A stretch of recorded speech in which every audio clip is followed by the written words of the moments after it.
সৈয়দপুর গ্রামে একটি দিনমজুর ছিল। একদিন সে কাজ করতে গিয়ে আমাকে একটি কাজ দিতে পারবেন? আমি খুব অসহায়।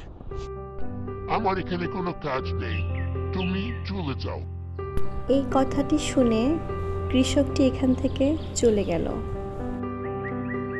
সে অন্য জায়গায় কাজ খুঁজতে গেল, সেখান থেকেও তাকে তাড়িয়ে দেওয়া হলো। এরপর কোনো উপায় না পেয়ে সে বাড়ির উদ্দেশ্যে রওনা দিল।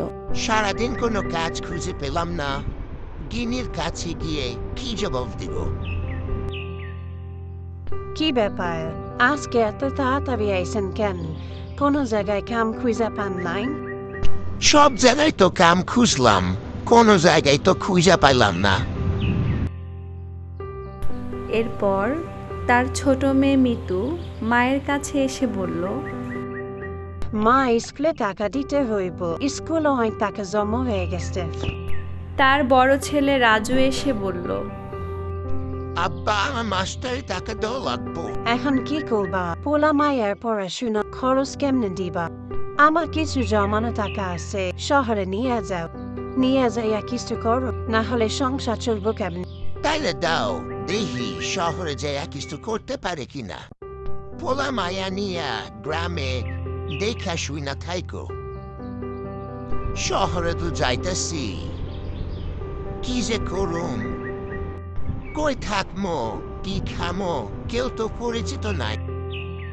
শহরে গিয়ে দেখা হলো এক ডাকাতের সাথে। ওরে বাবা, এ আবার কে? এই বেটা, তুই কি শহরে নতুন? তোর ব্যাগে কি? আমার ব্যাগে কিছু টাকা পয়সা আছে, আমি শহরে কাম করতে আইছি। ও, কাম করতে আইসস? তোর কাছে টাকা পয়সা যা আছে সব আমারে দে, নাইলে এটা দেখছিস? আমার টাকা নিয়েন না, আমার পোলা মায়া না খেয়ে রইছে। তুই টাকা দিবি না, তোরে আজকে মাইরাই ফেলামু।